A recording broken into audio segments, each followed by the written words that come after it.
Farg'ona viloyatining azim va qadimiy shaharlaridan biri Qo'qon osor atiqalari, lafzi shirin odamlari, tarixiy va me'moriy obidalari, hunarmand va tadbirkorlari bilan tilga tushgan. O'tmishda xonlar makon aylagan bu manzil bugun tamomila yangicha qiyofada dunyo ahli ko'z o'ngida vodiy bag'ridagi marvarid misol jilvalanib turibdi. Tarixiy manbalarda Xo'qandi Latif nomi bilan ataladigan bu ko'hna va navqiron yurt o'zining go'zalligi va tarovati bilan dunyo sayyohlari e'tiborini tortayotgan manzillardan biriga aylandi. Qo'qon davlat muzey qo'riqxonasi ana shulardan biri. Xudoyorxon o'rdasi muzeyining asosiy boyligi va eksponati hisoblanadi. U Qo'qon xonligining so'nggi xonlaridan biri Said Muhammad Xudoyorxon tomonidan 19-asrning 70-yillarida qurdirilgan. 19-asrning muhtasham obidalari bo'lgan O'zbekistondagi mavjud 3 ta saroy inshootlaridan biri. O'rda 1709-1876-yillar davomida Qo'qon xonlari tomonidan qurdirib tasarruf etilgan. 6 ta saroyning eng oxirgisi va yagona saqlanib qolgani hisoblanadi. Saroy inshooti qurilishida turli shaharlardan o'z davrining ko'plab mohir ustalari ishtirok etganlar. Bosh me'morlikka Mir Ubaydullo muhandis, sarkorlikka esa Muhammad Turdiali tayinlangan va 10 dan ortiq ustalar bu ishga jalb etilgan. Siz ko'rib turgan mana bu koshinli ayvon asli Xudoyorxonning dam olish joyi bo'lgan va bu aynan mana shu o'rda hududidagi bog'da ko'chirib yurish imkoniyati mavjud bo'lgan. Bu yerda 1959-yilda usta Qodir Haydarov tomonidan aynan mana shu ravonning maketi yaratilgan. Aslida Xudoyorxon dam oladigan bu ravon juda katta balandlikda va katta kenglikda bo'lgan. Bu yerda ganchkorlik mahorati, yog'och o'ymakorligi va boshqa 3-4 xil san'atning uyg'unligini ko'rish mumkin. Aynan biz turgan hozir mana shu xonaga xon qabuliga kelgan fuqarolar Xudoyorxon turadigan qabulga kirishgan. O'z murojaatlari bo'yicha e'tibor qiling, bu yerda odam bo'yi balandligidan ancha pastroq. Aynan xon huzuriga kirayotgan fuqaro mana shu balandlikdagi eshikdan egilib kirishga majbur bo'lgan.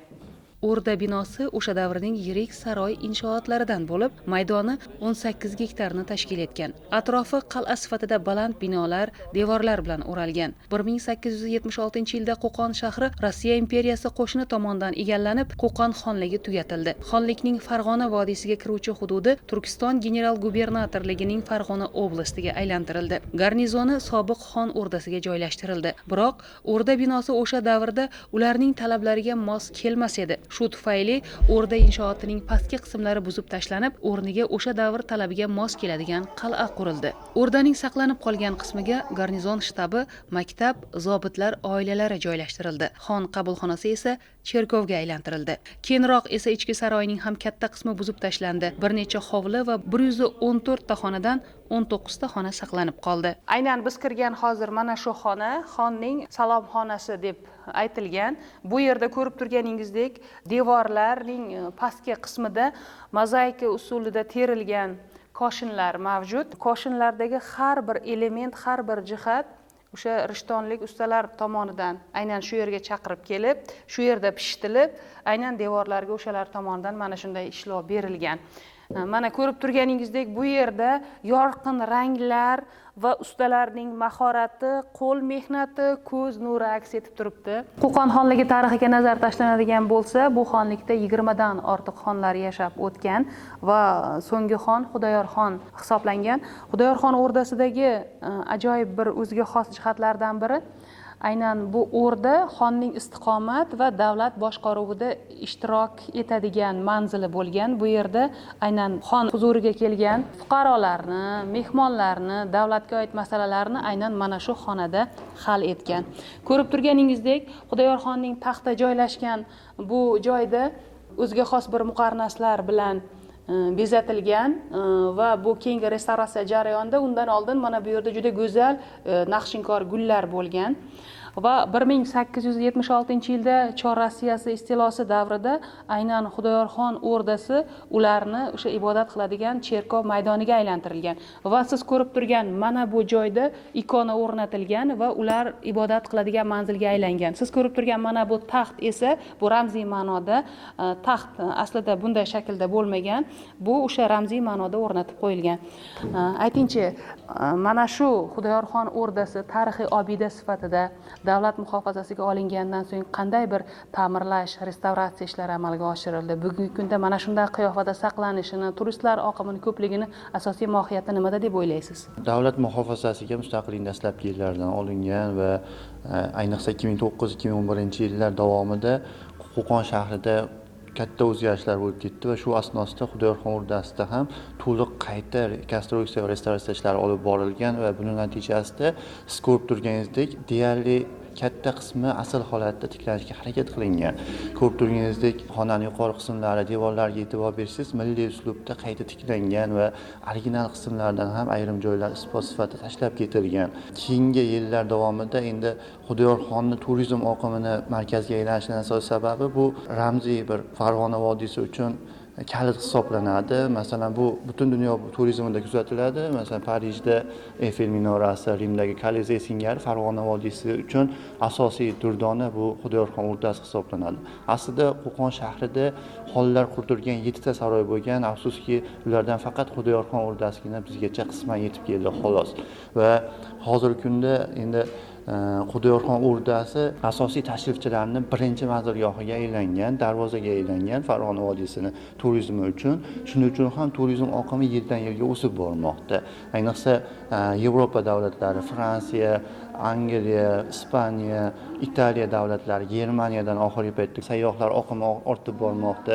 Shuningdek, qo'shni davlatlarda ham Qirg'iziston, Tojikiston, Qozog'iston hududlari ayniqsa 2017-yildan keyin qo'shnichilik aloqalari yanada rivojlangandan so'ng bu oqim keskin oshib ketganligini kuzatishimiz mumkin. Qadimdan Qo'qon xonligi hududida uylar oldiga mana shunday ravonlar tashkil qilingan va mana shunday ustunlar o'rnatilgan. Qo'qonda juda kuchli shamollar esgan. Aynan ana shunday shamoldagi chang to'zonlar uyning ichkarisiga kirmasligi uchun mana shunday ravonlar barpo qilingan va ular mana bunday naqshinkor ustunlar bilan bezatilgan.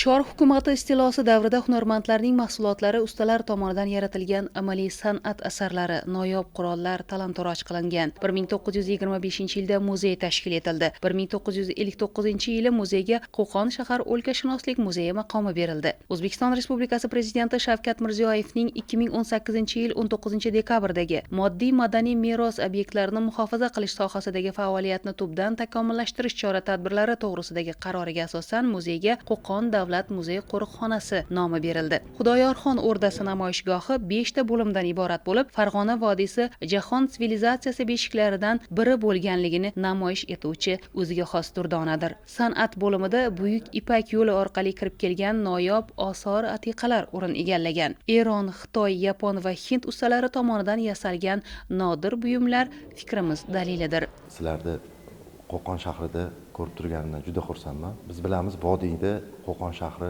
endi o'zini qadimiy, juda ham boy tarixga ega.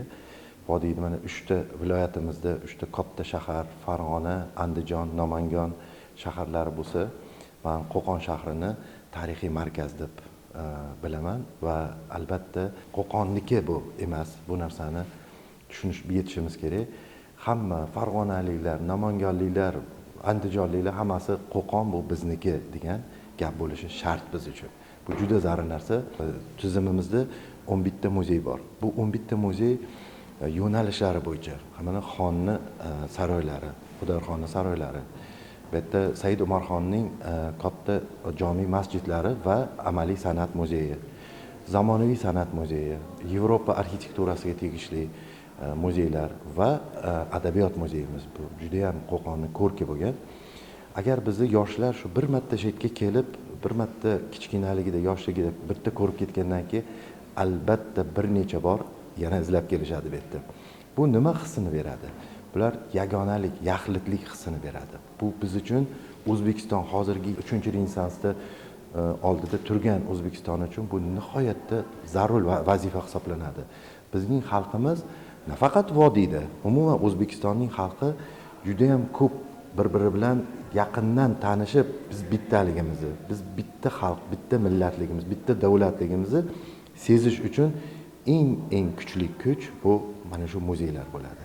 Bu yerga kelib, bizni tariximizni, bizni g'ururimiz bo'lgan salohiyatlarimizni ko'rib, bizni ustalarimiz qilgan ishlarini ko'rib, Bu degani faqat Qo'qon emas. Biz ham Namanganga, Andijonga, Buxoro, Samarqand, Xivalar bu o'zidan o'zi ko'proq odamlar borib kelishini biz ham targ'ib qilamiz shu narsani. Avvalambor mana Qo'qon turistik markazga aylandi. Bu hozir birinchi qadam. Prezidentimizning tashabbuslari bilan madaniy merosni o'ziga, tariximizga, bizning qadriyatlarimizga e'tibor kuchayib ketdi. Qo'qon shahri hozir turizmni birinchi qadamlarni boshladi. Bizda turist oqimi Yevropa yoki Amerikalardan qariyb 20% ga oshdi. Biz uchun katta yangilik. Bu Xitoydan ham, Hindistondan, arab davlatlaridan, Janubiy Amerika davlatlaridan mehmonlar izlab Qo'qon aynan faqatgina emas, Qo'qonni izlab kelayotgani bizni hayratga qoldiryapti. Bu juda ham biz uchun katta sharaf bu narsa. Bu salohiyatni biz yanada rivojlantirishimiz oldinda vazifalar turibdi. O'tgan yilgi prezidentimiz tashriflari, iyul oyida tashrif buyurdilar. Tepaqo'rg'on arxeologik majmuamiz bor. Bo'sha joyda arxeologik qazilmalarni davom ettirish va ochiq osmon ostidagi muzey barpo etish haqidagi qarorlar biz uchun eng katta sovg'a bo'ldi aslida. Qo'qon shahri bu 300 yillik xonlik tarixi emas. Bu 3000 yilga ega juda ham bir qadimgi sivilizatsiya. Xorijiy turistlar Qo'qon shahriga kelganda men harakat qilaman ular bilan suhbatlashishga, intervyu sifatida emas, do'stona suhbatlashganimda ular xursand bo'lib aytishadiki, vodiyga kelsang, bu yerda nafaqat arxitektura majmualari, nafaqat bunday chiroyli joylar, odamlari ham monand ekan. Shu qadriyatlarni saqlab qolgan biz xuddiki o'sha zamondagi soflik, o'sha zamondagi tozalikka tushdik. Juda ham ajoyib. Ovqatlaridan tortib, odamlarning o'zi kulib turishi, sizlar mag'rurlaninglar. Biz g'ururimizda bu narsa haqiqatan ham. Qo'qon shahrining vujudga kelishida hunarmandchilikning ahamiyati katta. Shahar muhim karvon yo'llari chorrahasida joylashgan. Bu yerda ichimlik suvi, gulxan uchun o'tin mo'l bo'lgan. Bu manzil orqali karvonlar ko'p o'tgan. Ularga xizmat ko'rsatish uchun hunarmandlar, taqachilar, temirchilar, aravasozlar, egar jabduq uzatadigan ustalar, nonvoylar va boshqa soha egalari ham kelib o'rnashganlar. Ularning manzili asta-sekin kengayib shaharga aylangan. Kechmishi uzoq yillarga borib taqaluvchi bu tarixiy obidadan xorijlik sayyohlarning keti uzilmaydi. I come from France and we are touring about Uzbekistan. Men Fransiyadan keldim. O'zbekistonning qadimiy va boy tarixi meni doim o'ziga maftun etib kelgan. Sayyohlik guruhimiz bilan bu gal Qo'qonni tanlab adashmabmiz. Qadimda davlat boshqaruvi me'moriy yechimlarda o'ziga xos uslublarini mujassam etgan bu tarixiy yodgorlik to'g'risini aytsam menda juda katta taassurot qoldirdi. 2 kun davomida shu shaharda bo'ldim. Odamlari juda iltifotli, mehmondo'st, ayniqsa milliy taomlari meni maftun qilgan jihatlardan biri. Har bir joyni alohida suratga muhrlayapman. Farzandlarimga ham bu yerdagi tarixni shu suratlar orqali so'zlab bermoqchiman. We eat very much, very good food. Bugun mamlakatimizda turizmning barcha yo'nalishlari taraqqiy etdi. Ushbu tarixiy maskanga nafaqat xorijiy, balki mahalliy sayyohlar oqimi ham ko'paydi. Respublikamiz prezidentining turizmni rivojlantirish yuzasidan o'tkazgan videoselektor yig'ilishida jamoaviy, oilaviy sayyohlik kunlarini tashkil etish masalasi ilgari surildi. Bu esa ziyorat turizmi rivojida ham muhim ahamiyat kasb etmoqda. Andijon viloyati Oltinko'l tumanining faxriylarimiz hozir 60 kishi keldik. Bitta avtobusda sayohatni mana shu Qo'qon shahriga qildik. Hozir Xudoyorxon o'rdasini sayohat qilyapmiz. Boy ta'sirotga ega bo'ldik. Ekskursiyalar bizni tanishtiryapti. Xudoyorxonni onalarini, obidalarni ko'rdik. Mana kulolchilik, hunarmandchiliklarni ko'ryapmiz. Prezidentimizning tashabbuslari bilan sayohat qilib, yaxshi taassurotlar olyapmiz. Assalomu alaykum ota. Va alaykum assalom. O'zingizni tanishtiring. Inomjon Solijonov. Inomjon aka, mana bu yerda biz ko'rib turibmiz, hozir mis idishga ishlov beryapsiz, ya'ni o'sha kandakorlik deyiladi. Kandakorlik. Mana bu yerda o'sha milliy hunarmandchilik namunalari, qo'l mehnati namunalari qo'yilgan. Menimcha o'sha sayyohlarga taqdim qilsanglar kerak. Shunaqangi mana shu savdo yo'liga ruxsat berishdi. O'shaning uchun mana shu hunarmand do'stlarimiz tomonidan keltirib qo'yilgan buyumlar va o'ymakorlik, nimalar, qurchoqlar, kulolchilik namunalari. Bu yerda mana shu muzeyda ishlayman. Restavrator rassom bo'lib ishlayman. Men ba'zida mana kandakorlik ishlar bo'yicha nima mahoratlar olib turaman, bolalar kelib turadi, shularga, qiziqqanlarga mahorat berib turaman. Aslida mana shu muzeydagi hamma qadimgi buyumlarni ta'mirlash lozim bo'lgan buyumlarni ta'mirlayman. Hozir kandakorlik bilan shug'ullanyapsiz. Mis idishga ishlov beryapsiz. Bu nechinchi asrdagi idish bu? Nima maqsadda buni restavratsiya qilyapsiz? 19-asrdagi ish. Bu yozib mana 100 yillardagi sohibi Umarqul 1897 deb yozib qo'yilgan. mana shu ishga o'zi juda nima qilib naqs solib buni yangi qilib qo'yaman. Kandakorlik bilan yoshlik paytidan shug'ullanaman. Maktabda o'rgangan hunarim, rassomlikka havas qilib Benkobda tugatganman, rassom bo'lib ishlaganman va endi 12-13 yildan beri mana shu muzeyda restorator rassom bo'lib ishlayman. Har doimlar har kuni bor. O'ymakorlik, mana nimalarga, kulolchilikka, mana qo'shiqlarga, milliy hunarlar hammasi bir xil. Qiziqqanlar hamma soha bo'yicha har qiziqadi. Sayyohlar har kuni mana hozir kelib turibdi, o'z ko'rinib turibdi. Qiziqqanlar bor, savdo bor bo'ladi. Savdo bo'lgan kun yo'q. Savdo bo'ladi har kuni. Qo'qon shahridagi Tepaqo'rg'on arxeologik yodgorligi ham diqqatga sazovor, ayni paytda keng miqyosda tadqiq etilayotgan yodgorliklardan biri. Arxeologik tadqiqotlar natijasida bu yerda 7-asrga qadar qurilgan mavjud manzilgohning arki joylashgan. Mo'g'ullar bosqini davrida shahar suvga cho'ktirilganda mahalliy aholini saqlab qolgan va g'arq bo'lib ketmagan 4 ta tepalikdan biri bo'lgan. Qo'qon xonligi davrida qurilgan 7 ta saroyning biri ham aynan Tepaqo'rg'onda joylashgan. 2008-2012 yillarda so'ngra 2022-yilda Qo'qon shahrining yoshini aniqlash va davlatchilikning vujudga kelishini o'rganish maqsadida olib borilgan o'rganishlar bu uzoq tarixga borib taqalishini oydinlashtirdi. Qo'qon shahrining eng qadimiy qismi o'zagi hisoblangan Tepaqo'rg'on yodgorligida bir necha yillardan beri arxeologik tadqiqot ishlari amalga oshirilmoqda. Prezidentimiz tashabbusi bilan yaqinda ochiq osmon ostidagi muzey tashkillashtirish ishlari olib borilyapti. Bizning vazifamiz bu yerdan chiqqan me'moriy yodgorliklar, arxeologik topilmalar, ular sopol, temir, tosh, turli xil qurollarni o'rganish. O'zbekiston Respublikasi Fanlar akademiyasi Milliy arxeologiya markazi xodimlari bu yerda o'tgan yillar davomida topilgan sopol, tosh kabi mehnat qurollarini arxeometrik tadqiqotlar olib boryapti. Shu topilmalar ustida Qo'qon shahrining qadimiyligi, uni turli xil bosqichlarda shu antik davr, ya'ni miloddan avvalgi 2-3 asrdan to rivojlangan o'rta asr, masalan Qo'qon xonligigacha qadar bo'lgan davrdagi moddiy madaniyat bosqichlarini aniqlash, shu dinamikasini aniqlash. Hozirgi Qo'qon va uning atrofida antik davrdanoq yirik shahar markazlari, shu aholi markazlari joylashgan. Ular shahar tipiga ega bo'lgan. Ya'ni bu shahar tipiga oid deganimiz bu mudofaa inshootlari mavjud bo'lgan. Ark, ya'ni bu ma'lum bir vohani yirik iqtisodiy markazlaridan biri. Mana shunday markazlardan biri hozirgi Qo'qon shahri bo'lgan. Shu Qo'qon shahrida qadimdan to hozirgi kungacha, ya'ni antik davrdan to hozirgi kunga qadar shaharsozlik taraqqiy etib kelyapti.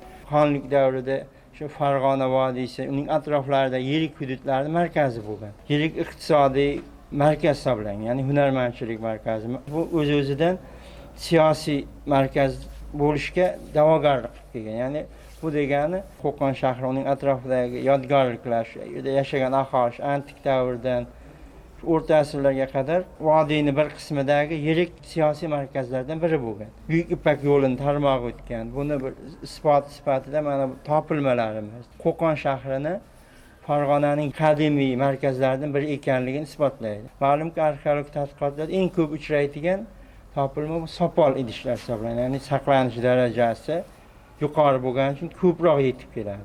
Biz shunga qarab topilmalarning davrini, shu ma'lum bir davrlarda kulolchilik qanday bo'lgani, aynan kulolchilikka qarab boshqa hunarmandchilik sohalari, umuman olganda iqtisodiy taraqqiyotni qanaqa bo'lganligini aytib bera olishimiz mumkin. Mazkur tepalik tarixning eng qorong'u kunlarini ham o'zida joy etgan. Yurtga ma'rifat istagan jadidchilar 1938-1939 yillar davomida Tepaqo'rg'onda otib tashlangan. O'rganishlar davomida chalqancha ko'milgan jasadlar va ommaviy qabrlar topilgan. Aynan mana shu hududdan Qo'qon shahrining dastlabki izlari topilgan va bu taxminan 2000 yillik tarixga ega va bu natijasida Qo'qonning yoshini 2000 yoshdan oshiq deb arxeologlar baholashmoqda. Va mana shu o'rinlarda, mana shu hudud o'rinlari va uni atrofida dastlabki shahar shakllanishni boshlaydi va keyinroq Qo'qon xonligi tashkil qilinganda ham mana shu hududni tepaligida dastlabki Qo'qon xonlarining saroylaridan biri qurilgan va bu Qo'qon xoni Abdurahmonbek davriga to'g'ri keladi va tarixda bu qasri Ammor, ya'ni amr qiluvchining qasri degan ma'noga ega bo'lgan va bu yodgorlik keyinroq sarbozlar uchun joy qilingan, ya'ni Qo'qon xonlari boshqa saroylarni qurishgandan so'ng bu yerda sarbozlar uchun joy va boshqa ma'muriy birliklar vazifasini bajargan. Sekin-astalik bilan eskirishni boshlagandan tugagandan so'ng bu yerda mahalliy qabriston tashkil qilingan. Bundan tashqari bu joyda ayrim qora tarix zarvaraqlarida ham yoziladigan ma'lumotlar bor. Bu o'sha qatag'on yillarida 1930-38 yillar oralig'ida aynan Qo'qon aholisi va uni atrofidagi hududlardan olib kelingan ziyolilar mana shu hududda otib tashlangan va shu yerni o'zida ko'mib yuborilgan. Endi bu biz uchun Qo'qon tarixi uchun qora tarix hisoblanadi. 1990-yillarda mustaqillik dastlabki yillarida ustozlarimiz tashabbuslari bilan bu yerning tarixi o'rganilgan va ommaga e'lon qilinishni boshladi va mahalliy aholi tomonidan ayni ko'rib turganingizdek atrofi o'ralib bu yerda ziyoratgohga aylantirib qo'yildi. Ayniqsa 2017-yildan keyin tarixiy obidalarga e'tibor kuchaygandan so'ng davlat tomonidan muhofazaga olingan 2019-yildan boshlab Qo'qon davlat muzey qo'riqxonasining tarkibiga qo'shib berilgan. Va o'tgan yili aynan prezidentimiz Shavkat Mirziyoyev bu yerga tashrif buyurishdi va bu yerda katta ishlarni amalga oshirish loyihasini taklif qilishdi. Jumladan aynan mana shu hududda Namangan viloyati tashkil qilingan Axsikent hududidagi ochiq osmon ostidagi muzey tashkil qilish, ustuni yopish, restavratsiya, konservatsiya ishlarini olib borish maqsadida bir nechta loyihalar taklif qilindi va tasdiqlangan va bu ishlarni amalga oshirish maqsadida oxirgi yillarda arxeologlar tomonidan bu hududlarni o'rganish jarayonlari olib borilmoqda va bu yerda dastlabki devor qoldiqlarini miloddan avvalgi 1-asrdan boshlab to 17-18 asrlargacha bo'lgan turli osor atiqalar topib o'rganilmoqda. Bugun Tepaqo'rg'on keng miqyosda tadqiq etilmoqda. Davlatimiz rahbarining Farg'ona viloyatiga tashrifida ushbu tarixiy obidada olib borilgan arxeologik o'rganishlar natijalari bilan tanishildi hamda mazkur yodgorlikni rekonstruksiya qilish bo'yicha topshiriqlar berildi. Mazkur arxeologik yodgorlikni sayyohlar uchun jozibador marshrutga aylantirish uchun 10 milliard so'm mablag' ajratilishi belgilandi. Mamlakatimizda xalqimiz tarixining ajralmas bir bo'lagi bo'lgan tarixiy va me'moriy obidalarni saqlash, ularni o'rganish borasida amalga oshirilayotgan ishlar miqyosi va ko'lami jihatidan ancha keng. Bir so'z bilan aytganda, vodiy viloyatlari orasida xonlar makon qilgan Qo'qon dovrug'dorligi, zamonaviy va milliy me'morchilik an'analarini o'zida mujassam etgan holda tarixning yangi sahifalariga qadam qo'ymoqda.